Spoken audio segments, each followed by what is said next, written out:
Today we are going to start a new topic of chapter 6, that is recruitment. So what is the meaning of recruitment? The process of searching prospective employee and stimulating them to apply for jobs in organization. So here we are trying to get the application from the prospective employees so that we can select them. So for that purpose we are doing advertisement. We are doing advertisement in newspaper, we are giving advertisement in TV, on different websites, and like that way we are trying to push them so that they can apply for our job. And here in this stage we are trying to get the employee with particular qualification and particular numbers. All right, so let's try to understand here some processes there in recruitment. First one is identification of source from where we want to get, like internal sources there, external sources there. Next is assessment of their validity, means whatever source we have decided, that is valid or not, means it is feasible, we will get the enough number of employees from that source or not, that we are assessing. Next is most suitable, choosing the most suitable candidate from the sources. And last one is inviting application from the prospective candidate for our vacancies. So this recruitment process is completed like this. Okay, let's try to understand which are the sources we have available for the recruitment process. So first is there are two kind of sources we have from where we can recruit our candidates. First is internal sources and another one is external resources. In internal resources, two things are there: transfer, protection. External sources are like this: direct recruitment, casual callers, advertisement, employment exchange, placement agencies, campus recruitment, recommendation of employee, labor contractor. Afterwards advertisement on TV and web publishing is there. We will see one after one everything, but firstly right now we will see the internal sources. What is the meaning of internal sources? Means from the inside the organization only we are trying to recruit the person for the new place, and in that the first one is that is a transfer. So transfer means what? Transfer means shifting of an employee from one job to another job, one department to another department, or one place to another place. So here shifting is like this, and shifting is a process of horizontal shift. So here if you are a manager, over there also you will be the manager only. Here you are a supervisor, some other place you will be supervisor only. So here there will be no increase in responsibility, there will be no increase in authority, or there will be no increase in salary also. So because it is a horizontal shift, so here it may be from one branch to another branch. And why we are doing this? We are doing this to fill the vacancies where the shortage of employees is there, and we are doing this transfer from where the surplus employees are there, from their place to shortage of employees are there we are shifting them, so that it can be sometimes the transfer is also used for the training purpose, for the learning some different job also, and like that way it is also helpful for avoiding the termination of any employee or removing of any individual for the problem or any complaints. So at the time of transfer we must have to also take care that the person should be capable of doing the job where he is going to transfer. All right, so these things are including in the place of transfer. So here we can do the recruitment by the way of transfer also. So another is a promotion. What is meaning of promotion? Promotion is a shifting an employee to a higher position, carrying higher responsibility, higher facility, higher status, and higher pay. So it is a vertical shift. The person is moving upside.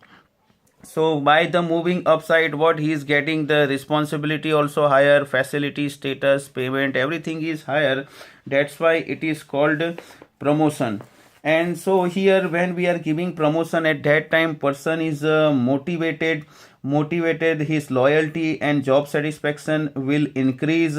Even there will be also a great impact on their psychology level also.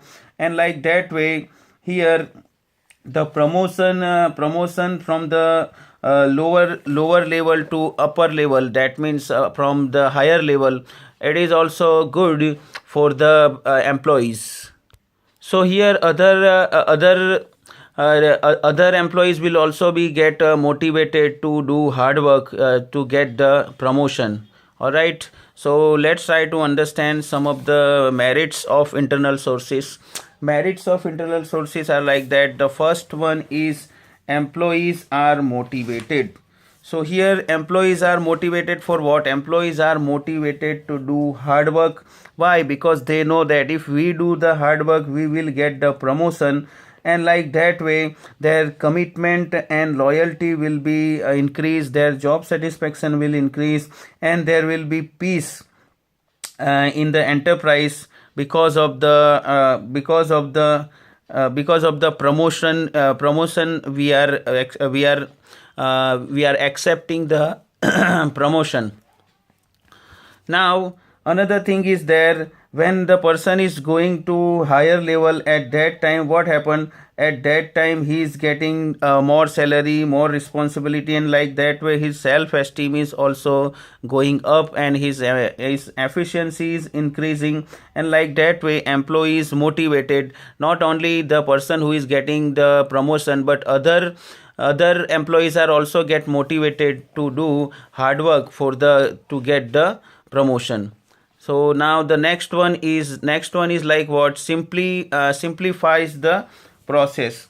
Why simplifies the process? When we are doing recruitment, at that time, if we are getting the candidate who is already working in our organization, it will be very easy to evaluate the accuracy and the performance of the employee, so that our recruitment process will be simplified, because we don't have to go anywhere else, and it is it is not very costly also. It is economically we can do this process of recruitment, and we can also more reliable on the information. Why? Because the candidate is already knowing the organization very well, so we can trust on them, and by the way of this promotion we can get the candidate which we require. Next is a tool of training. So tool of training is why? So when we are doing the transfer, it is specifically said for the transfer source. So when we are doing transfer, at that time employee is preparing himself for the higher job, and by that way we can recruit from the within the organization only, and there is no need of any kind of induction training. So like that way it is also tool of training. Next is a transfer from surplus to shortage. So here whenever in any organization, if the surplus staff is there, we can easily do the transfer, and by the way of transfer we can shift him or her to the place where there is a shortage of staff. Next is a cheaper. How it is a cheaper? Because if we want to fill the job internally only, in comparison to other sources, it is very very less costly to getting the candidate from the external sources. So internal sources is less costly than candidate we are getting from the external sources. So here you can easily remember this these 5 merits of this internal sources. Like you have to remember the C SMIT. What is the meaning of C here? C is this process is this source is a cheaper.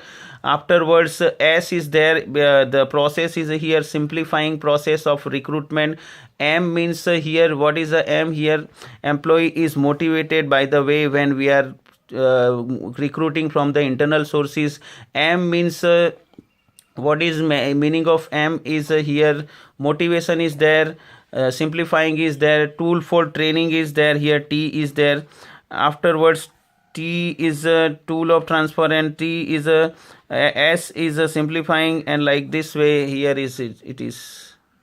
Okay, let's try to understand again what is a C Smith. C is a cheaper process of recruitment. S means it is a simplifying process of recruitment. M means employees are motivated by it. I means here I have introduced this. It is an induction training. There is no need of induction training because the person is already familiar with the organization. Afterwards, T means transfer from the surplus to shortage. Like this way you can easily remember, friends. Let's try to understand the limitations of internal sources. Let's try to understand here. The first one is when we are choosing the internal source for the recruitment, at that time the new blood is not coming in our organization. We are not getting the induction of fresh talent in the organization. And sometimes totally depending on internal recruitment is also very dangerous, because it is what they are doing. They are stopping the infusing of new blood into organization. So we must have to take care for this. Next is lethargic. The employees may become lethargic if they are sure that time bound promotion, that next year I will get promotion. If this kind of mentality will be there, so it will increase the lethargic. They will become lazy because they know that next year I will get the promotion. Next is new enterprise. When you are a new enterprise, at that time you cannot use the internal sources for the recruitment person, as you are starting your business now only. Next is a competition. So when we talk about the competition, at that time the spirit of competition may hamper among the employees to get the promotion. So there is a chance of competition that is hampering on the employee. Next is a frequent transfer. So whenever we are doing the frequent transfer, at that time it may be there is a chance of reducing productivity of the employee. So there should be no frequent transfer. So let's try to understand with the help of one word, that is flink. How we can remember all these points. Flink is there. First is a frequent transfer. It will reduce the productivity. L means lethargic, because they are getting the promotion next year. I means we are stopping the induction of fresh talent when we are going for internal sources. N is a new enterprise. For new enterprise it is not possible. And C, competition. If competition is increasing, it will hamper the employees in the organization. I hope you understand, friends. Thank you very much.